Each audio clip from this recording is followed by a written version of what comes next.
Salam dəyərli müəllimlər, hər birinizi xoş gördük. Dərzi hazırlıq dərslərimiz davam edir. Bu gün biz sizinlə müxtəlif növ şalvar modelləri və onların hazırlama ardıcıllığı ilə tanış olacağıq. Elə isə gəlin vaxt keçirtmədən keçək dərsimizin izahına. Dəyərli müəllimlər, bilirsiniz ki, şalvarlar müxtəlif üslublarda hazırlanırlar. Lakin buna baxmayaraq ən çox və ən geniş istifadə olunan klassik və idman üslubudur. Klassik şalvar əsasən 4 əsas ölçüdə götürülür. Bel dairəsi, oturacaq dairəsi, dizə qədər uzunluq və bütöv uzunluq. Əsasən klassik şalvar 5 əsas hissədən ibarət ola bilir. 2 ön, 2 arxa, bir də kəmərdən. Köməkçi hissələri isə ciblər, körpü və zəncirbəndi misal göstərmək olar. Əsasən şalvarlar uzunluğuna görə də şərti adlar verilmişdir. Bunlara bermuddur, qolfdur, şortdur, banandır və sair modellər misal göstərmək olar. Yəni ən geniş istifadə olunanlar əsasən adlarını çəkdiyim şalvarlardır ki, bunlar da məsəl üçün üst və alt hissəsi dar, ortası geniş olan şalvarlara əsasən banan şalvarlar deyilir. Dizdən aşağı baldırın ortasına qədər, yəni mərkəzinə qədər olan şalvarlara qolf deyilir. Dizə qədər olanlara bermud deyilir. Omba mərkəzinə qədər olanlara isə şort deyilir. Ondan sonra bir də var şalvarın hazırlanma ardıcılığı. Şalvarın hazırlanma ardıcılığı 13 mərhələdən ibarətdir. İstəyirəm ki, bunların hər biri haqqında sizə geniş məlumat verim. İlk öncə birinci mərhələmiz biçilmiş hissələrin yoxlanılmasıdır. İlk mərhələdə biçilmiş parçalar diqqətlə yoxlayırıq. Burada da əsas məqsədimiz parçanın tam və düzgün olmasını təmin etməkdir. Yoxsa tikinti zamanı problem çıxa bilər ki, bu da bizim işimizi axsada bilər. Sonra ikinci mərhələmiz cüt hissələrdə tikiş xətlərinin keçirilməsidir. Yəni simmetrik hissələr varsa, onların düzgün şəkildə üst-üstə salıb tikiş xətlərini çəkirik. Yəni buna da misal olaraq məsələn şalvarın qarsaq hissələrini misal göstərmək olar ki, məsələn birinin digərinə köçürülməsi nəzərdə tutulur. Bundan sonra parçalar bir-birinə tam uyğun gəlməsi üçün vacib bir əməliyyata keçirilir. Bu da qarsaqların, qatlamaların hazırlanmasıdır. Bu da bizim 3-cü mərhələmizdir. Burada isə bədən quruluşuna uyğun olan ön və arxa hissə qarsaqları tikirik. Burada şalvar daha gözəl və oturmasını, bədənə dayanıqlı olması üçün əsas şərait yaradır. Sonra keçirik 4-cü mərhələmizə. 4-cü mərhələdə isti nəmləşdirmə əməliyyatı aparırıq. Burada əsasən çox vacib bir əməliyyat yerinə yetirmiş oluruq. Çünki burada parçaya əsasən forma veririk, tikişlərin yerini ütü ilə hamarlaşdırırıq. Bu da bizim işimizə daha gözəl görüntü verir. Ondan sonra keçirik 5-ci mərhələyə. Astarın hazırlanma və qabaq hissə ilə birləşdirilməsinə.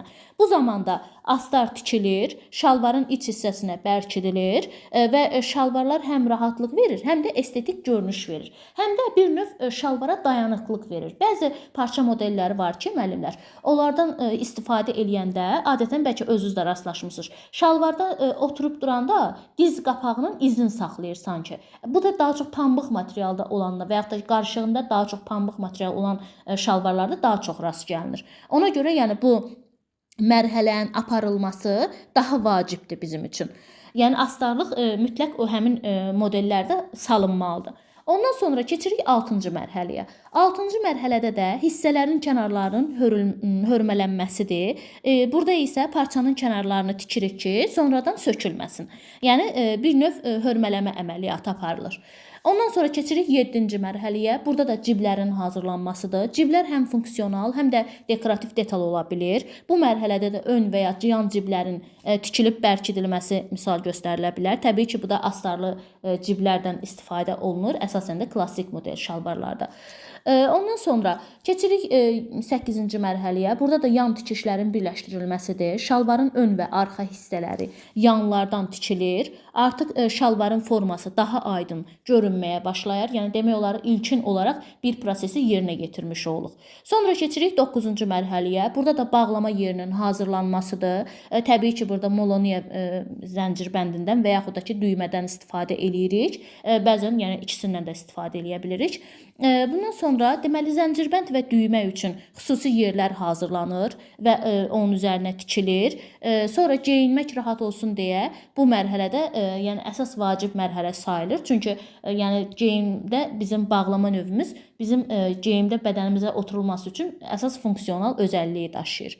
Sonra 10-cu mərhələmiz gəlir. 10-cu mərhələdə də addım və orta tikişlərin birləşdirilməsidir. Burada da ayaq hissəsinin daxili və oturacaq tikişləri birləşdirilir. Bu hissə düzgün tikilməzsə şalvar da rahat ola bilmərik. Yəni bu hissənin birləşdirilməsi daha vacibdir. Ondan sonra gəlir 11-ci hissə. 11-ci hissədə də yuxarı hissənin hazırlanmasıdır. Təbii ki, yuxarı hissə deyəndə ilk öncə yadımıza kəmər hissəsi gəlir. Kəmər tikilir, şalvara birləşdirilir. Kəmər həm bədənə oturuşu tənzimləyir, həm də görüntünü demək olar ki, tamamlayır. Yəni artıq funksional olaraq şalvarımız hazırdır deməkdir. Sonra isə 12-ci hissəyə gəlib çatırıq. Burada da aşağı hissənin hazırlanmasıdır. Yəni ətəklərin bükülməsi və ya manjet verilməsi və yaxud da ki, yapışqan materialdan istifadə olunaraq, yəni təbii ki, bu bizim hazırlayacağımız şalvardan asılı olaraq dəyişilə bilir. Yəni alt ətəklər ya sadə bükülür, ya manjetlə tikilir. Bu da təbii ki, modelə görə dəyişmiş olur.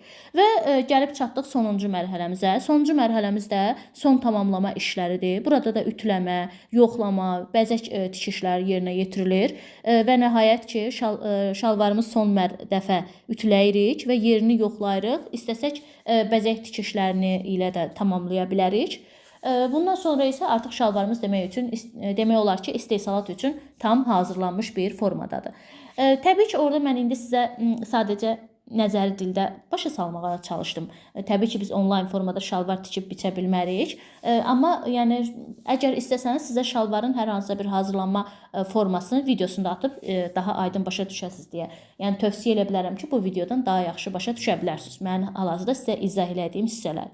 Şalvarlar haqqında bu qədər müəllimlər. Diqqətinizə görə təşəkkür edirəm. İndi növbəti dərslərimizdə daha ətraflı, yəni digər şalvar modelləri ilə də tanış olacağıq. İnşallah növbəti dərslərimizdə görüşənə qədər.